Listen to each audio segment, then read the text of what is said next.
Baiklah, bismillahirrahmanirrahim. Assalamualaikum warahmatullahi wabarakatuh.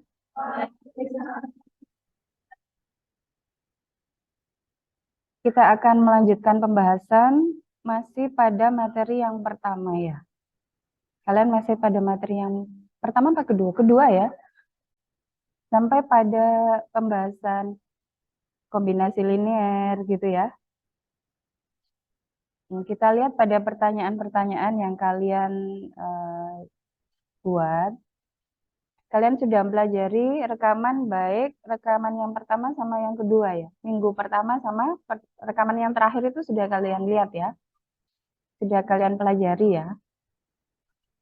Yang membahas ini LCAOMO, normalisasi, sudah dilihat. Sudah dipelajari. Sudah ya. Ya. Dari sekarang kita lihat pertanyaan apa yang kalian punya. Pertanyaan yang pertama. Masih bertanya tentang Gerard sama Ungerard. Masih belum mengerti? Apa itu Gerard dan Ungerard? Masih belum mengerti? Siapa ini? Dinda? Oh, nanya enggak masuk. Oh, sakit. Wah, mungkin saya ini aja, saya berikan gambaran sedikit saja. Kalau yang lain sudah mengerti belum apa itu Gerard sama Ungerard? Belum mengerti? Hmm? Belum mengerti. Jadi itu adalah penamaan orbital untuk orbital molekular diatomik. Hanya berlaku untuk molekul diatomik. Ya. Kan kita mengenal untuk molekul diatomik nama orbital molekulnya itu sigma, pi, dan lain sebagainya itu ya. Nah, kemudian tambahan sigma, misalkan orbital sigma itu kan kita mengenal ada dua ya.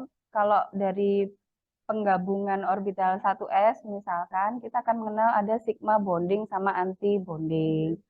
Yang lain juga yang semacam itu juga. Ya, pi ada yang bonding anti bonding. Terus ini dibuat untuk menandai ini sigma yang mana, sigma yang mana, apakah yang bonding anti bonding atau ya gitu. Itu dilihat dari simetri bentuk orbitalnya.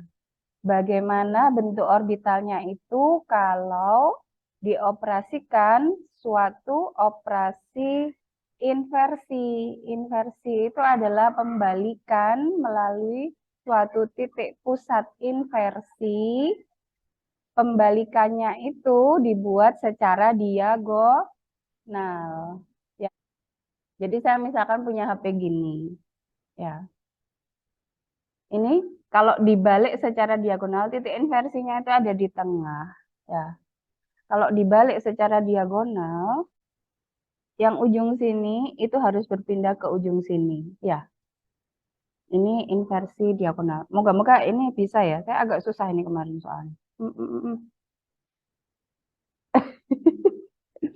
Belum belum bisa dengan baik ya. Intinya begitulah ya. Jadi yang ujung sini berpindah ke ujung sini. Jadi ini kayak ditarik gini loh. Gini. Tapi ini jadinya terbalik di depan sama belakang ya. Itu namanya inversi, uh, operasi inversi atau pembalikan melalui suatu titik pusat inversi. Pembalikannya dilakukan secara diagonal. Nah, kalau ada orbital yang kalau dioperasikan secara inversi melalui titik inversi itu tadi dan ternyata bentuk dan sifatnya tidak berubah, nah gitu ya. Seperti ini misalkan, ini adalah orbital sigma, ini juga sigma. Bedanya yang satu fasanya positif-positif, yang ini positif negatif. Yang positif-positif ini kalau dilakukan operasi inversi, pembalikan dari secara diagonal dari ujung bawah ke ujung atas, maka orbital bagian di sini tadi yang sifatnya itu fasanya positif, Setelah diinversi kan ya tetap positif. Ya. Demikian juga yang di sini tadi dia fasanya positif, setelah diinversi iya positif juga tetap, ya. Sifat yang seperti itu disebut sebagai gerat. Gerat. Gerat itu bahasa Indonesianya adalah genap. Gitu ya. Beda dengan yang ini. Kalau yang ini dioperasikan melalui pusat inversi, simetri inversi, maka bagian yang di sebelah sini yang tadinya fasanya negatif, setelah diinversi berubah fasanya menjadi positif. Kan begitu ya. Jadi dia mengalami perubahan sifat. Ya, kalau di sini perubahan sifatnya adalah fasanya. Fasanya berubah, yang tadinya negatif menjadi positif. Ya, yang positif di sini, ini tadi kemudian berubah menjadi negatif. Sifat yang seperti ini itu disebut sebagai angerat. Ya. Atau tidak genap. Tidak genap atau ganjil. Nah, itu juga bisa kita lihat dari misalkan orbital P. Orbital Pi. Kalau orbital molekul namanya kan sudah bukan orbital P ya. Kita mengenal orbital namanya Pi. Contohnya ini adalah orbital Pi. Untuk penamaan kalian sudah paham kan? Kenapa disebut orbital sigma, kenapa disebut orbital Pi, sudah tahu kan? Nah, ini misalkan Pi yang ini kan bonding ya. Fasa negatif berjejer dengan fasa negatif, positif dengan positif, ini bonding. Yang ini anti bonding. Titik inversinya ada di tengah sini, ini di tengah. Kalau dilakukan simetri, operasi simetri inversi, maka ini akan dibalik secara diagonal, yang ini ke sini, yang ini mah tetap ya. Maka yang terjadi yang tadinya di sini fasa gelombangnya negatif, setelah diinversi dia berubah menjadi positif, karena yang positif di bawah berpindah ke sini. Maka kita menandai orbital ini sebagai pi angera. Sementara yang ini kalau dioperasikan simetri inversi, yang tadinya lobe positif, setelah diinversi dia tetap positif karena yang di sini positif. Maka kita menamakan ini sebagai orbital pi gerat. Jadi gerat angerat itu tidak terkait langsung dengan apakah ini orbital bonding atau anti bonding. Jadi terkaitnya itu pada bentuk orbitalnya dan fasanya. Apakah setiap orbital tertinggi pada molekul membentuk anti bonding sigma ataupun pi? Yang jelas gini, terbentuknya orbital bonding anti bonding itu kan akibat dari interferensi. Kalau bonding itu adalah interferensi gelombang yang terjadi secara konstruktif. Kalau anti bonding itu adalah akibat terbentuknya interferensi gelombang secara destruktif. Ini adalah contoh hasil fungsi gelombang, dua fungsi gelombang yang berinterferensi secara destruktif. Yang satu gelombangnya, anggap saja yang naik ini kita menyebut fasanya positif. Yang turun ini kita sebut fasanya negatif.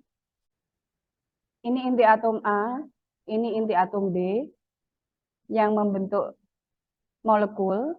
Dan kemudian kita lihat di tengah-tengah ini justru gelombangnya menjadi N0. Kita lihat ya di titik ini, gelombangnya menjadi N0. Sehingga kalau dikuadratkan, kuadrat fungsi gelombangnya itu menjadi seperti ini. Kalau ini adalah gelombangnya, ini kuadrat fungsi gelombang. Sehingga kita lihat di titik tengah antar inti, daerah antar inti, di sini kita tidak menemukan kuadrat fungsi gelombang. Nilainya N0. Artinya probabilitas untuk menemukan elektron di titik ini tidak ada. 0. tidak ada elektron di daerah sini. Inilah yang disebut sebagai orbital anti-bonding. Itu berbeda dengan orbital bonding. Ini adalah gambaran dari orbital bonding. Nah, ini saja yang lengkap ya. Nah, orbitalnya yang satu awalnya fasanya positif, yang ini. Kemudian yang satunya fasanya juga positif, ini. Ya. Kemudian setelah berinterferensi, bagian tengah ini ketika bertemu, dia itu kalau nggak bertemu kan tingginya cuma segini kan, amplitudenya itu. Tapi ketika setelah bertemu menjadi penjumlahan fungsi gelombang, tingginya menjadi segini. Jadi kalau ini fungsi gelombang begini, maka kuadrat fungsi gelombang itu adalah gambar ini dikuadratkan. Jadi akan semakin tinggi. Maka kuadrat fungsi gelombang itu adalah probabilitas untuk menemukan elektron. Berarti di titik tengah ini, daerah antar inti ini, kita bisa menemukan probabilitas menemukan elektron yang cukup tinggi. Inilah yang disebut sebagai orbital orbital bonding. Jadi hasil dari interferensi konstruktif. Jadi penjumlahannya menjadi semakin tinggi. Nah, ini hasilnya. Densitas elektron yang dihitung dari hasil interferensi konstruktif, kita lihat probabilitas untuk menemukan elektron sangat tinggi di daerah antar inti. Dan ternyata kalau dihitung energinya, energi dari interaksi konstruktif seperti ini nilainya rendah. Sementara energi dari interaksi destruktif seperti ini, energinya tinggi. Kenapa? Nah, jadi kenapa kok energinya tinggi kalau antibonding? Seperti kalian pelajari dulu bahwa kalau suatu fungsi gelombang lebih banyak simpulnya, lebih banyak nodal plane-nya, maka energinya akan semakin tinggi. Itu yang kalian pelajari ketika mempelajari sifat fungsi gelombang di dalam partikel, di dalam kotak. Ya, ini simpulnya ada di sini satu nih. Sementara yang bonding, ini kan tidak ada simpulnya. Di daerah tengah sini kan nggak ada simpulnya. Nah, karena itulah semakin sifatnya bondingnya itu sempurna, maka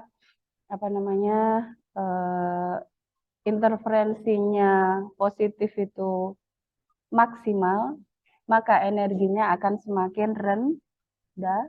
Demikian juga kalau interaksi destruktifnya membentuk orbital antibonding semakin sempurna, maka energinya akan semakin tinggi. Ya, gitu ya. Kalau interferensinya setengah-setengah ya nanti agak turun gitu ya. Energinya agak turun. Biasanya suatu gelombang kemungkinan berinterferensi itu ketika gelombang itu bertemu ya, kalau dia berinterferensi secara konstruktif maksimal, jadi yang puncak benar-benar ketemu puncak kan gitu. Alternatifnya, kemungkinan yang lainnya itu adalah terbentuknya interaksi destruktif tapi juga yang maksimal. Ya. Karena itu kalau suatu orbital gabungan dari pembentukan orbital-orbital pembentuknya itu energinya menjadi semakin negatif, nanti antibondingnya itu akan semakin positif. Gitu ya. Semakin rendah energi antibonding yang dibentuk, energi orbital antibonding yang dibentuk, maka lawannya energi orbital antibondingnya juga akan semakin tinggi. Nah, jadi gambarannya itu kalau saya misalkan punya orbital begini ya, atom kemudian membentuk orbital molekul. Ini diagram tingkat energi ya. Semakin rendah dia membentuk orbital molekulnya, maka nanti antibondingnya akan semakin tinggi. Ini orbital bonding, ini anti bonding. Nah, misalkan yang di sini, dia interferensinya nggak terlalu maksimal, misalkan energinya hanya turun segini. Ya. Ini bonding, maka anti bondingnya itu juga nggak terlalu tinggi juga, paling cuma segini. Ya. Ya. Itu prinsipnya. Apakah setiap satu terbentuk orbital bonding akan terbentuk orbital antibonding? Iya, karena perpaduan berapapun orbital yang dipakai untuk bergabung, misalkan 2 orbital atom gitu ya, yang dipakai untuk bergabung bentuk orbital molekul, maka hasil orbital molekulnya adalah juga tetap 2. Tidak ada orbital yang hilang. Berapa modalnya, begitu juga hasilnya. Itu prinsipnya. Apakah hanya berlaku pada molekul tertentu? Tidak, itu berlaku secara umum pada seluruh molekul. Dijelaskan bahwa orbital molekuler yang melingkupi seluruh molekul. Lalu apa yang menjadikan hal tersebut bisa terjadi sedangkan satu orbital hanya dapat diisi dengan 2 elektron?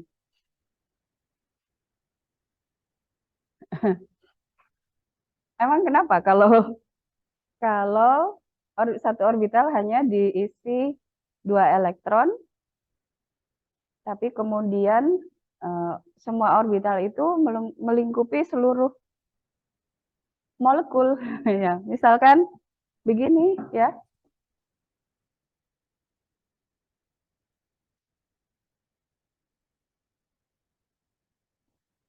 Saya punya molekul oksigen ya. Ya. Oksigen. Ini saya menggambarkan elektron valensi saja biar tidak terlalu rumit. Maka di sini ada orbital 2s, ya. Orbital 2s. Kemudian pada saat yang sama dari titik tengah ini kita punya orbital px, ya. Ini. Kemudian py, kemudian pz. Ya. Ini kira-kira bertumpuk-tumpuk enggak orbitalnya ini? 2s, 2px, 2py, 2pz. Bertumpuk-tumpuk enggak? Bertumpuk-tumpuk. Tapi elektronnya enggak bingung ya. Dia tahu bahwa dia berada di orbital 2s. Yang lain tahu bahwa dia berada di orbital 2px. Yang lain di 2py. Dan yang lain di 2pz. Ya. Jadi walaupun begitu juga orbital molekul. Ya, orbital molekul, misalkan molekul oksigen O2 ya. Jadi bayangkan bahwa karena ini terkait dengan gelombang, sifat elektron sebagai partikel yang memiliki sifat gelombang, dia itu bisa nembus aja gitu ya. Dari tubuh dari elektron yang lain, kan gitu ya. Kalau dibayangkan ini nembus, orbitalnya ini nembus P2s, orbitalnya ditembus oleh orbital 2px, ditembus juga oleh 2py, demikian juga dengan 2pz. Ingat bahwa kita berbicara tentang gelombang, di mana satu gelombang yang satu dengan yang lain itu menembus itu biasa gitu ya. Ini bukan partikel gitu ya, yang tidak bisa menembus partikel yang lain. Demikian juga molekul. Kalau saya punya molekul O2, orbital yang paling rendah namanya apa? Orbital yang paling rendah namanya apa? Sigma, ya. Orbital yang paling rendah namanya sigma. Kemudian orbital yang nomor 2 dari terendah namanya sigma star atau sigma antibonding, ya kan? Bentuknya seperti apa? Kalau ingat kemarin gambarnya itu begini bentuknya. Ya, ya kan? Kemudian ada orbital pi. Mungkin saya gambar, saya liatin deh. Numpuk aja semuanya di atomnya itu gini. Ya, ya. Bentuknya begini nih, 2 sigmaan Gerard. Terus kemudian naik lagi, misalkan ini orbital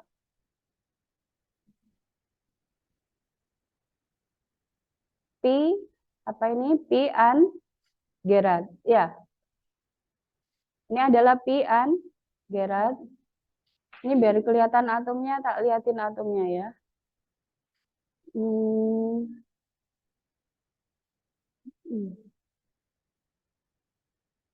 Ya, itu atomnya kelihatan ya. Maka pi an Gerard itu bentuknya begini. Gini. Ya, ya. Jadi setiap orbital itu tidak terlokalisasi di salah satu atom, tapi dia itu menyebar ke seluruh bagian molekul. Kalau di sini ada atomnya 2, ya dia menyebar ke seluruh kedua atom pembentuk. Dan dia elektron itu nggak pernah bingung. Ya, bahwa ini punyanya elektron orbital sigma, yang ini orbital pi, yang ini orbital sigma Gerard, Gerard, dia tidak pernah bingung. Ya,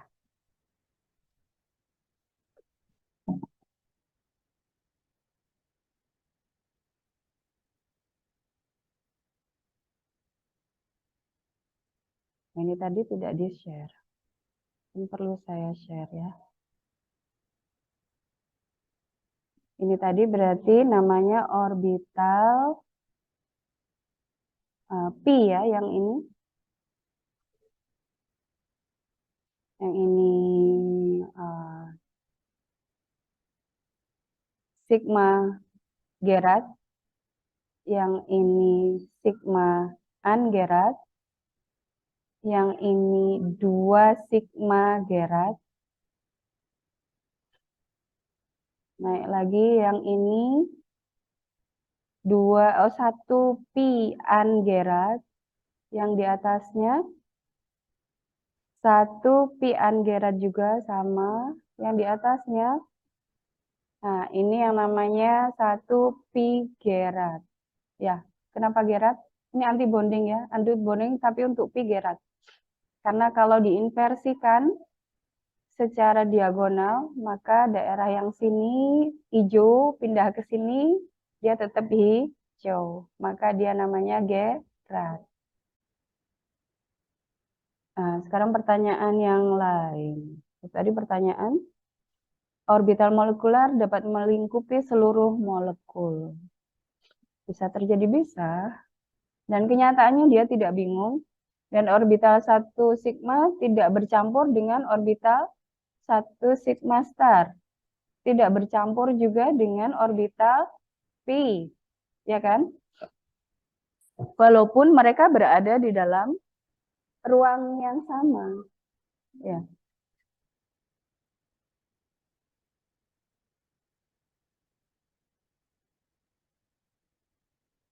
Saya ingin bertanya, di mana posisi pasangan elektron bebas ketika digambarkan dalam bentuk 3 dimensi?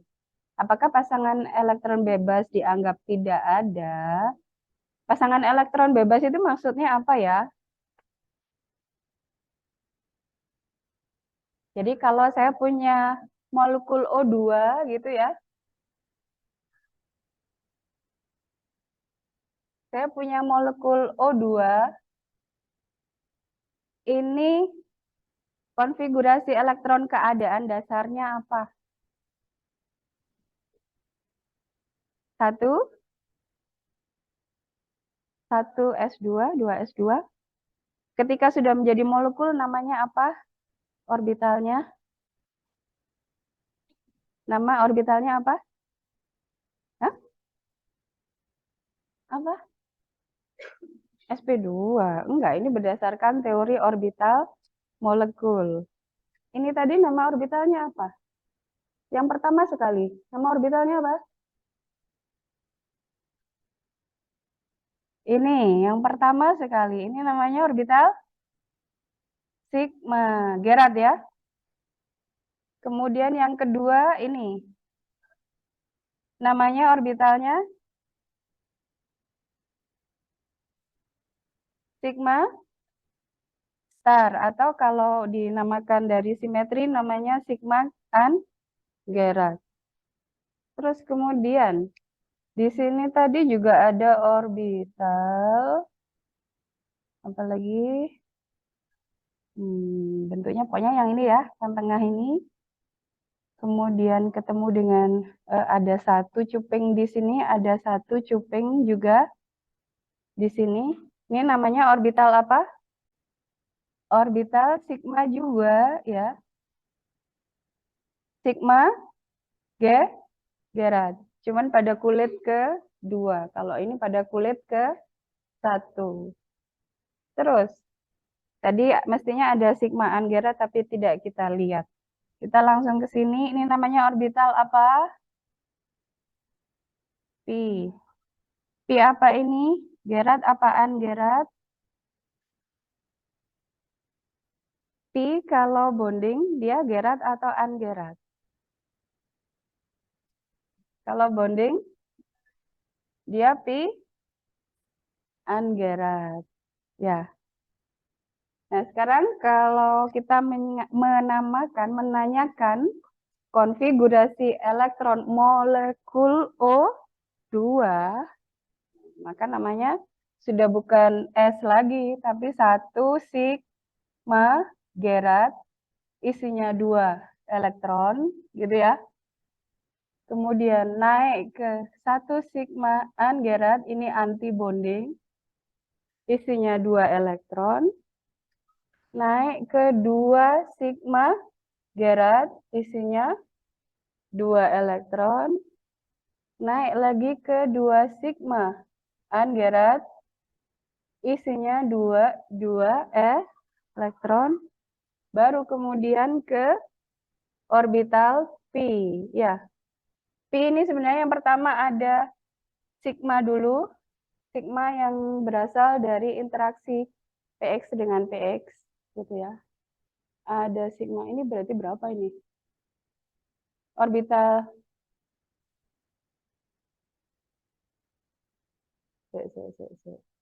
ini benar nggak ya? Kita lihat, biar nggak salah ya.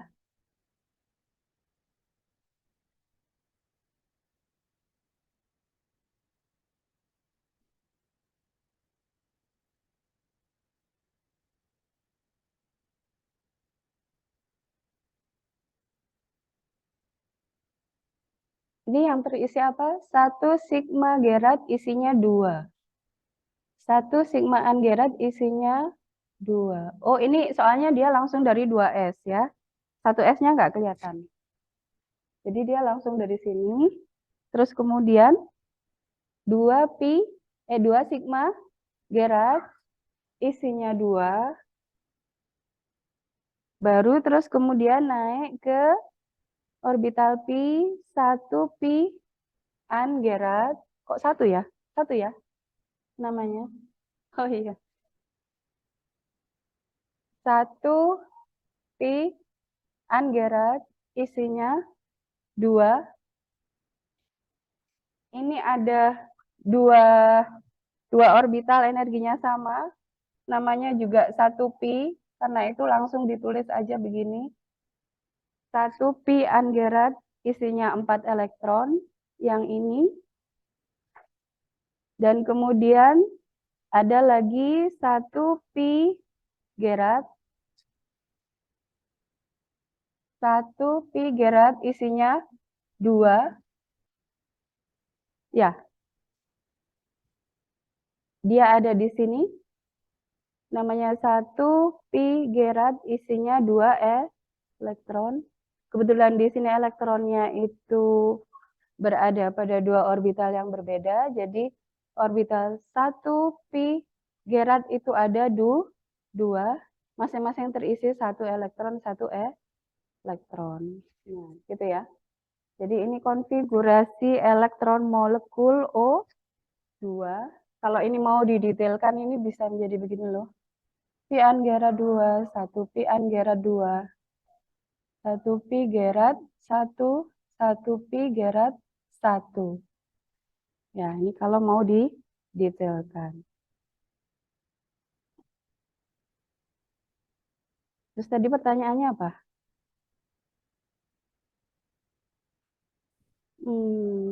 Di mana posisi pasangan elektron bebas? Sekarang saya tanya yang disebut pasangan elektron bebas itu yang mana? Pasangan elektron bebas yang mana? Kalau yang kalian pahami pasangan elektron bebas itu yang mana? Ya di sini di molekul oksigen ini yang disebut pasangan elektron bebas yang mana? Kan kalian biasanya kalau atom oksigen gitu ya, konfigurasi elektron keadaan dasarnya kan nulisnya gimana? Gini, 1s, 2s, 2p, berapa? 2p, 2. Gini. Iya dah, benar? 6. Benar ya? 4 apa? 4 ya? 4 ya. Pasangan elektron bebasnya yang mana? P ada 3 kan? PX, PY, PZ. Gitu kan dari sini. Biasanya kalian menuliskannya gimana? Gini, gini, gitu. Penempatan elektronnya. Yang disebut pasangan elektron bebas yang mana? Yang mana? Ini sama ini. Ini pasangan elektron bebas. Atau elektron yang tidak berpasangan. Terus yang disebut pasangan elektron bebas yang mana? PX ini. Ini ya. Ini kalian bisa menyebutnya pasangan elektron bebas. Dia berpasangan, tapi berada pada orbital valensi, tapi tidak dipakai untuk berikatan, gitu ya. Kalau di dalam molekul oksigen gimana? Yang pasangan elektron bebas yang mana? Kalau molekul ini, yang pasangan elektron bebas yang mana? Yang dia itu berarti adalah elektron valensi, dia berpasangan, tapi tidak dipakai untuk berikatan. Yang mana itu barangnya? Analoginya ini ya. Kalau ini namanya elektron tidak berpasangan. Ya,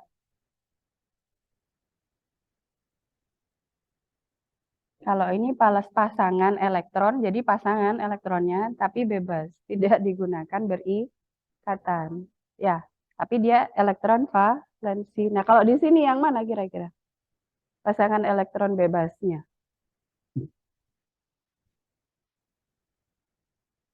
Yang mana? Elektron valensi yang mana? Di dalam molekul H2O ini elektron valensinya yang mana?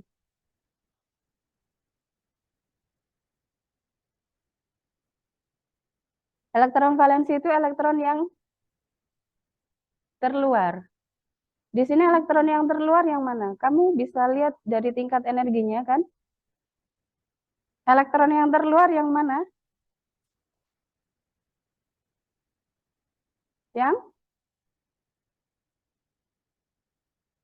1 pi gerad. Itu terluar yang tidak berpasangan. Ya. Yang lain. Elektron yang masih termasuk terluar yang mana?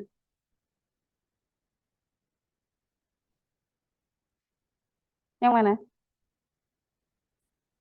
Yang termasuk dalam kulit yang sama dengan yang terluar ini, kan gitu ya, ini terluar. Kulitnya sama, tapi dia berpasangan. Yang mana?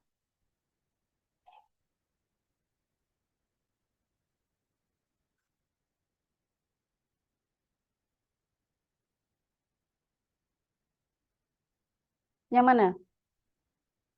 Kalau ini, saya tadi gambarin ini ya, dia berada pada orbital, 2 orbital, 1 pi G. Maka pasangan elektron tidak berpasangan, pasangan elektron yang tidak berpasangan, PEB, pasangan elektron bebas, yang mana? Kalau di molekul, yang mana ya? Dia masih berada pada satu kulit yang sama dengan pasangan elektron yang paling luar itu tadi, yang paling tinggi energinya itu tadi. Yang apa?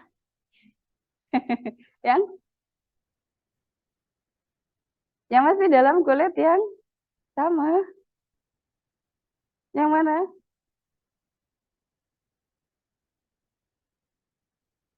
Anggerat. Oh, ini anggerat. Ini maksudnya.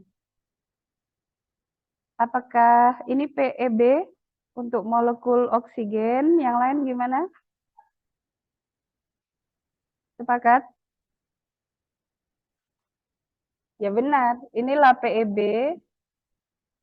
untuk molekul oksigen. Ya. Karena itu molekul oksigen itu memiliki 2 PEB. Ya. Ya enggak? Karena itu kalau kalian menggambarkan molekul H2O itu kan biasanya begini. Nah, begini kan? Ya, ada 2 PEB.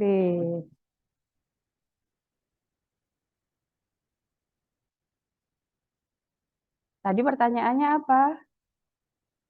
Pertanyaannya, di mana posisi pasangan elektron bebas kalau digambarkan 3 dimensi? Di mana berarti? Di pi? Di orbital pi? Anggerat. Berarti yang mana? Di sini? Gambar 3 dimensinya. Berarti yang merah itu ya. Yang merah pi Anggerat. Saya kasih warna lain deh. Biar nggak jadi merah ya. Ini dia.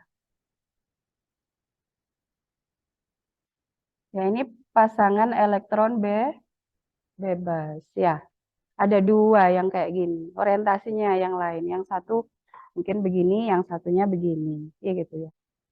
Sekarang apa ini? Apakah semua atom jika digambarkan dalam bentuk 3D memiliki orbital dengan energi terendah, yaitu 1 sigma G? Insya Allah iya, karena semua atom memiliki orbital 1s1 paling tidak. Ya, biarpun atom apa namanya besi gitu ya, Fe, dia kan punya orbital 1s1 juga ya. Biarpun itu atom Cl, dia juga punya orbital 1s1. Semua atom berawal dari orbital atom 1s1. Maka nanti ketika membentuk molekul akan selalu ada orbital 1 sigma. 1 sigma kalau bonding ya Gerard ya. Pada molekul diatomik dengan berbeda atom dapat membuat tingkat energi orbital molekul dengan energi yang tidak jauh berbeda. Lalu bagaimana dengan molekul monoatomik? Ika. Yang mana Ika? Bagaimana cara mengetahui jika orbital tumpang tindih itu konstruktif? Ada yang bisa menjawab ini? Bagaimana cara mengetahui kalau tumpang tindih itu konstruktif? Tadi kan kita sudah bahas ya, orbital bonding itu terbentuk dari tumpang tindih konstruktif. Tandanya bagaimana? Satu fasa. Terus di daerah antar inti gimana keadaannya? Bedanya dengan yang interaksi destruktif. Apa bedanya?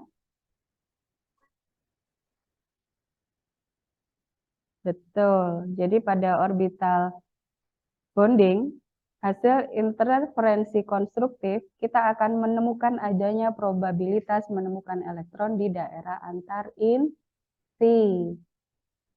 Ya, sementara kalau orbital anti bonding, kita tidak menemukan probabilitas menemukan elektron di daerah antar inti. Ini loh ya, yang beda yang jelas. Ini si kuadratnya di daerah antar inti, ini 0, ini untuk yang destruktif, sementara yang konstruktif, probabilitas untuk menemukan elektron, si kuadrat di daerah antar inti, ini ada nilainya dan cukup tinggi, gitu ya. Itu bedanya untuk melihat.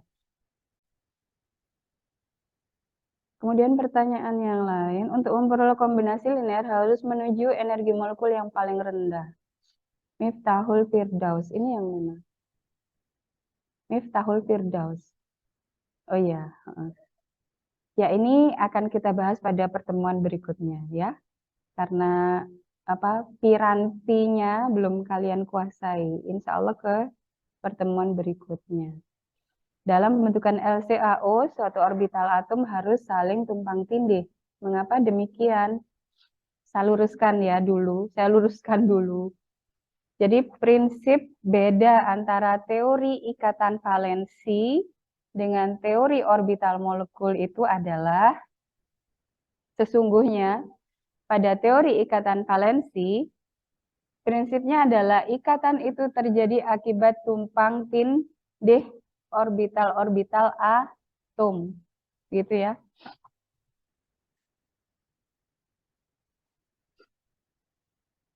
Tumpang tindih orbital atom. Kalau atom O, maka begini ya. Tumpang tindih orbital atom. Kan kemarin sudah saya gambarkan sebenarnya. Nah, begini. Tumpang tindih dari orbital P, PX, PX, PY, PY gitu ya. Nah, begini kan bentuknya.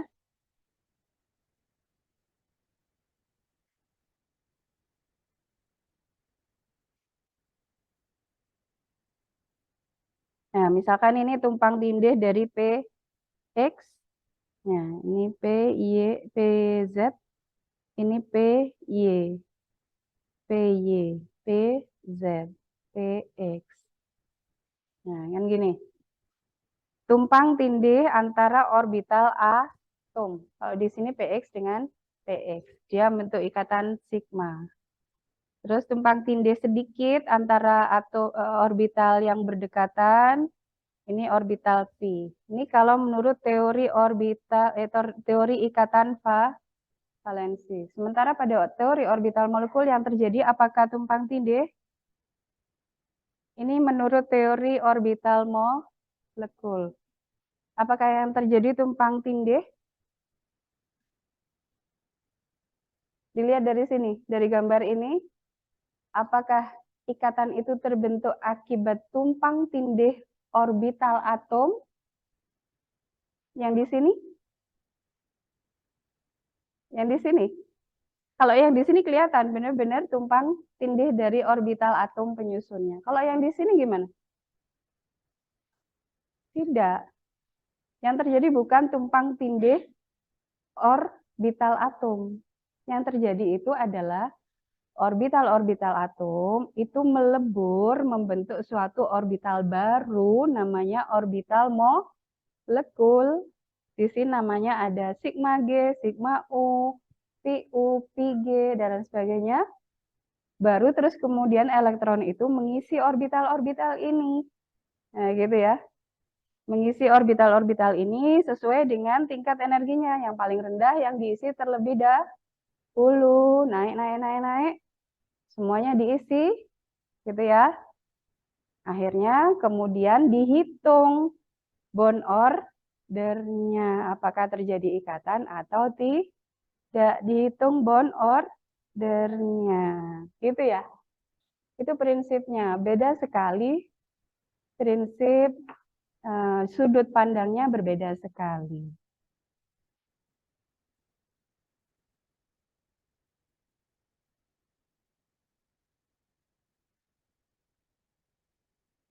Jadi untuk LCAO, suatu orbital LCAO itu adalah cara penggabungan orbital-orbital atom membentuk orbital molekul.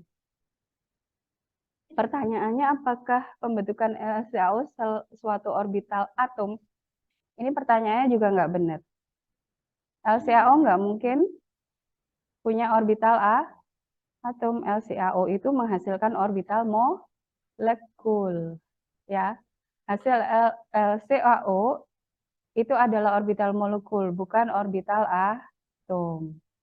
Jadi pertanyaannya, misalkan diganti menjadi apakah dalam pembentukan LCAO suatu orbital molekul, orbital atom harus tumpang tindih? Nah, gitu ya pertanyaannya. Gimana jawabannya? Harus tumpang tindih. Ada orbital antibonding. Apakah kita menyebutnya itu sebagai tumpang tindih? Mungkin kita tidak menyebutnya sebagai tumpang tindih ya, kita menyebutnya sebagai interferensi. Interferensi ada dua, konstruktif sama destruktif, gitu ya.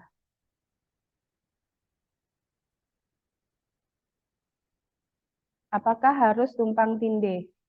Nanti ke depan kalian akan tahu bahwa ternyata orbital, bentuk-bentuk orbital yang bisa di LCAO-kan dan kemudian berpengaruh itu adalah yang memiliki simetri yang sama. Begitu, ya. Jadi orbital-orbital yang memiliki simetri yang sama, dia akan berkontribusi besar terhadap terbentuknya orbital molekul.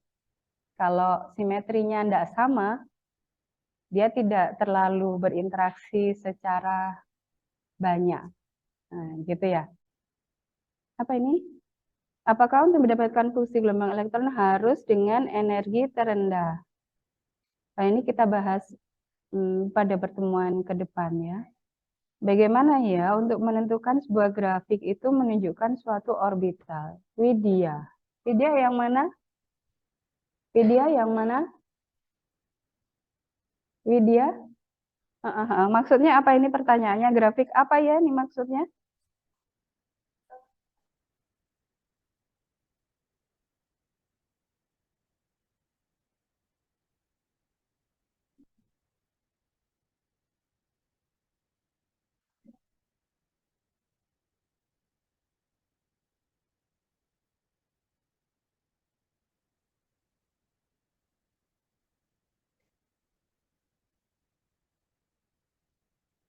Oh, ini pembahasan tentang orbital atom ya. Saya mereview tentang orbital atom. Bentuk-bentuk fungsi dari gelombang, fungsi gelombang atom ya. Kalau nggak salah, yang kayak gitu itu. Ini kalau yang kamu maksud? Iya. Pertanyaannya tadi apa? Bagaimana untuk membaca apa?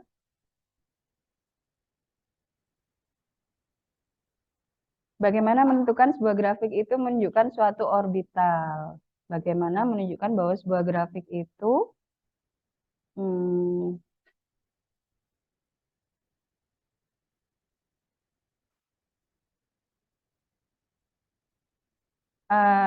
yang pertama, hal yang pertama harus kalian lihat ketika membaca grafik itu adalah sumbu Y-nya ini berbicara tentang apa, sumbu X-nya ini berbicara tentang apa. Itu dulu ya.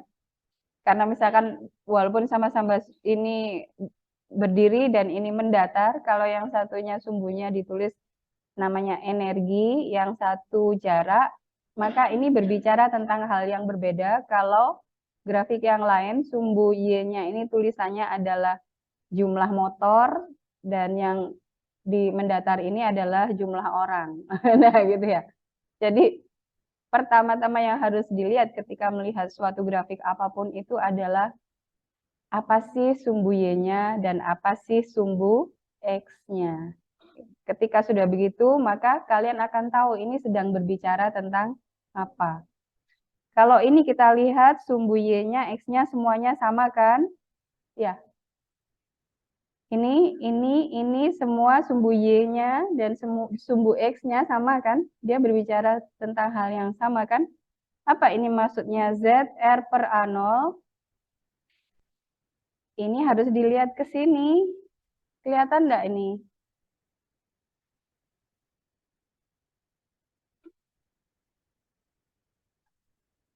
Ini kelihatan? Kelihatan ya? Ini sebenarnya adalah pembahasannya bersama Pak Anton ya. Saya hanya mereview saja kemarin. Nah, kita lihat ZR per A0 itu ada di mana? ZR per A0.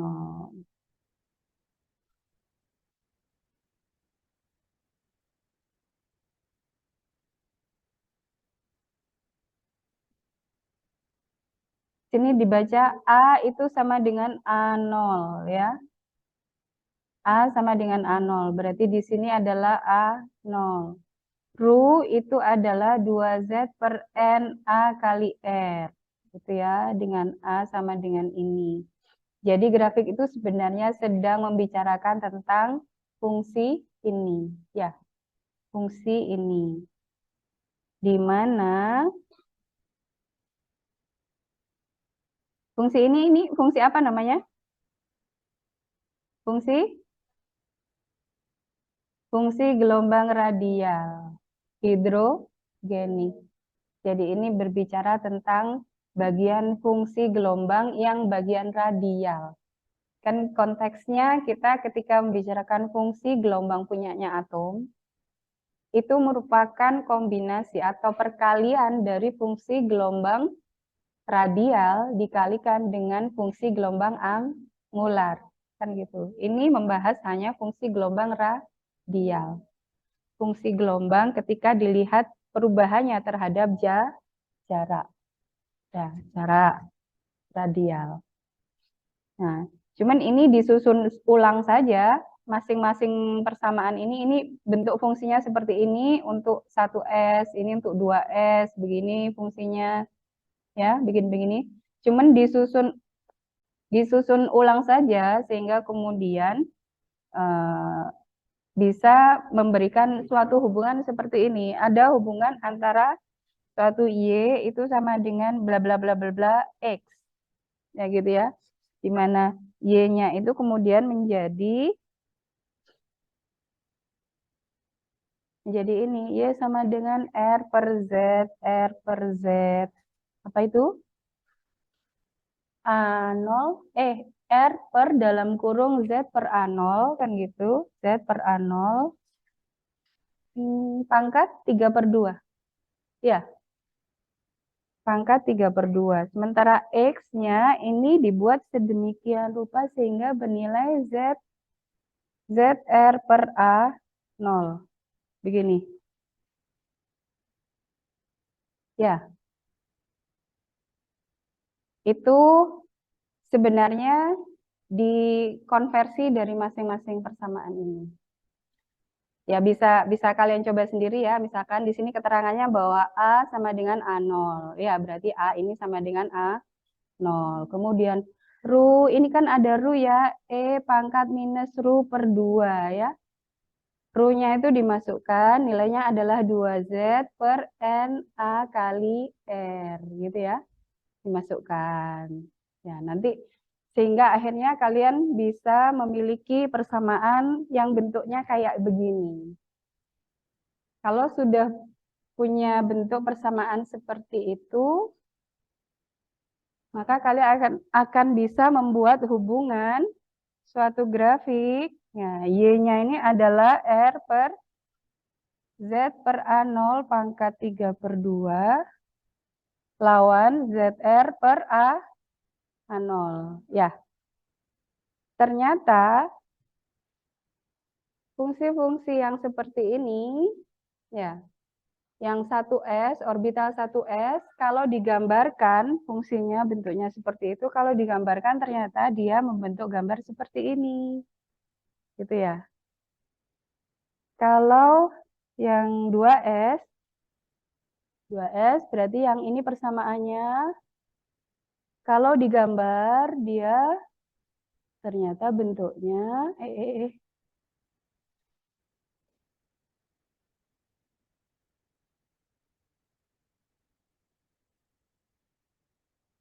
ternyata bentuknya seperti itu. Bagaimana itu bentuknya?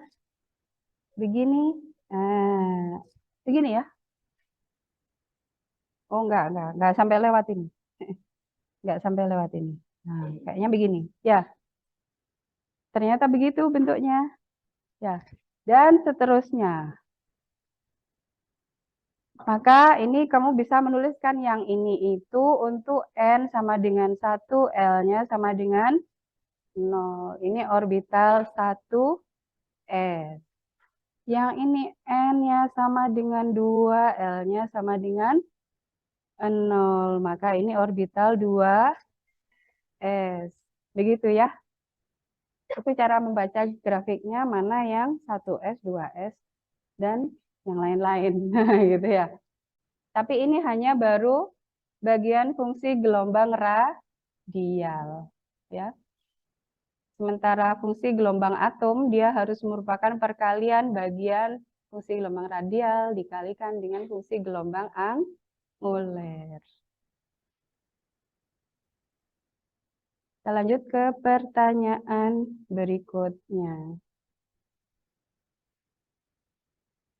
Apa saja syarat yang harus dibutuhkan normalisasi fungsi gelombang untuk masuk dalam perhitungan? Dan apakah normalisasi fungsi gelombang itu bebas waktu? Rahma, mana Rahma? Hah? Oh, sakit. Oh, gitu. Iya. Semoga cepat sembuh ya. Bukan COVID kan? Apa syarat yang dibutuhkan untuk normalisasi fungsi gelombang? Apa ya syaratnya ya? Ya, syaratnya normalisasi itu bahwa kuadrat fungsi gelombang integral dari kuadrat fungsi gelombang harus disama dengankan 1. Titik itu saja, apapun fungsi gelombangnya. Gitu ya. Dan apakah normalisasi fungsi itu bebas waktu? Kalau normalisasi fungsi gelombang tidak ada urusannya dengan bebas waktu atau tidak bebas waktu. Yang bebas waktu atau bebas waktu itu adalah sifat dari fungsi gelombangnya. Ini agak advance ya, tidak menjadi bagian dari pembahasan kita. Tidak tahu ini Rahma ini banyak belajar sepertinya. Dia baca di mana gitu. Ya, kita lanjutkan. Pada kombinasi linear, apakah ada kemungkinan yang didapatkan energi yang tinggi? Jika iya, bagaimana cara untuk mengatasinya? Gimana? Perlu diatasi enggak? Kalau kita memperoleh hasil kombinasi linear, energinya tinggi. Perlu diatasi enggak? Enggak ya, karena kalau memang itu alamiahnya begitu, jadi misalkan orbital sigma energinya rendah, sigma anti bonding energinya tinggi, ya nggak usah diantisipasi, ya nggak usah diatasi, ya memang itu alamiahnya begitu. Ya.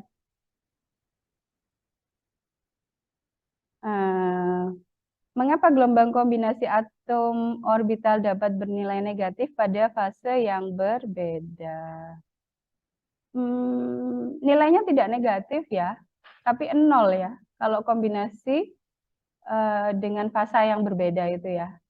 Kalau maksimal itu Mela Zaskia itu yang mana? Oh gitu. Iya, ya, yang kamu tanyakan apa sebenarnya?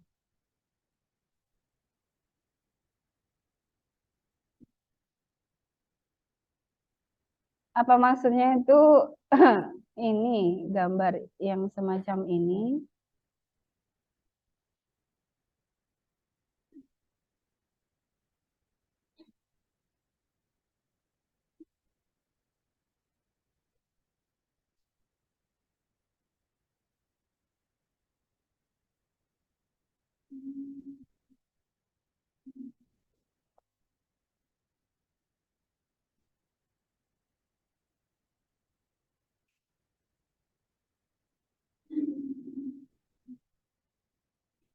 Apa yang kamu maksud gambar seperti ini? Bahwa yang ini nilainya positif, yang ini nilainya negatif gitu? Ya. Iya. Terus pertanyaannya apakah makna negatif gitu? Negatifnya itu maknanya apa gitu? Apa yang kamu tanyakan apa? Heeh.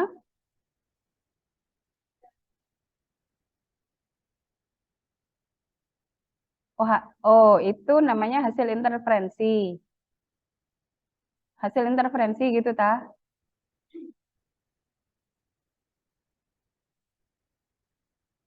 Saya carikan. Karena mungkin kamu berpikir tentang satu hal, saya berpikir tentang hal yang lain.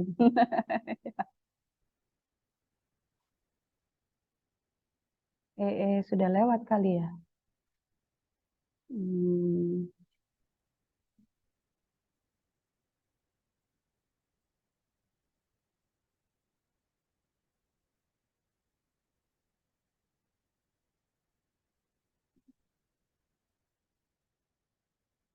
ini tah, gini tah. Maksudnya yang ini. Apa tadi pertanyaannya?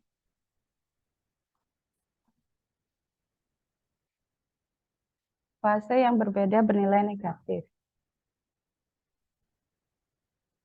Jadi ini kan eh, fungsi gelombang molekuler gitu ya.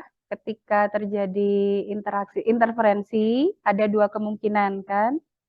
Kemungkinannya yang pertama interferensinya positif, kan gitu. Si positif, yang satunya si negatif.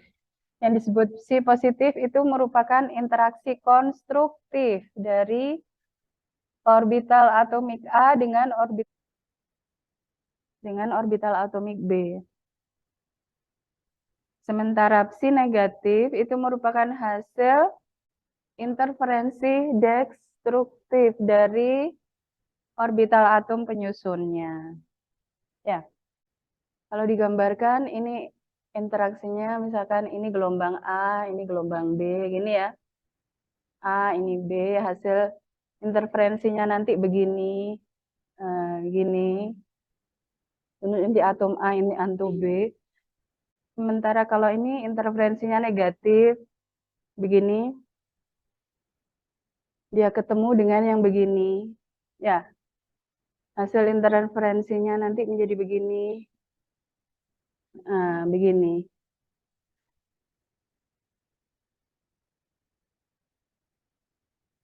Ini inti atom A, inti atom B, ini inti atom A, ini inti atom B. Ya, yang ditanyakan apa?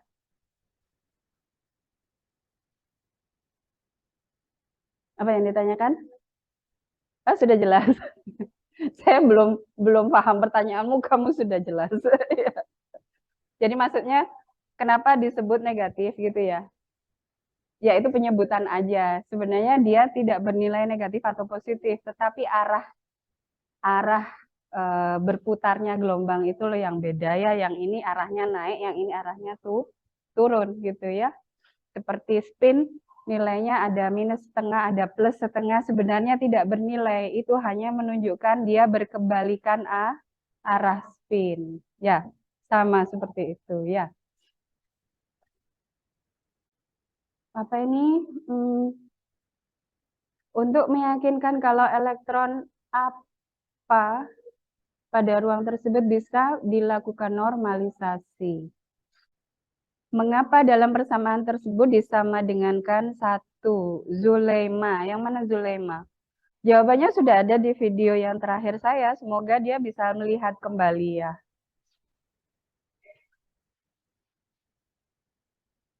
Jadi jawaban dari pertanyaan ini ada di video tentang normalisasi fungsi gelombang.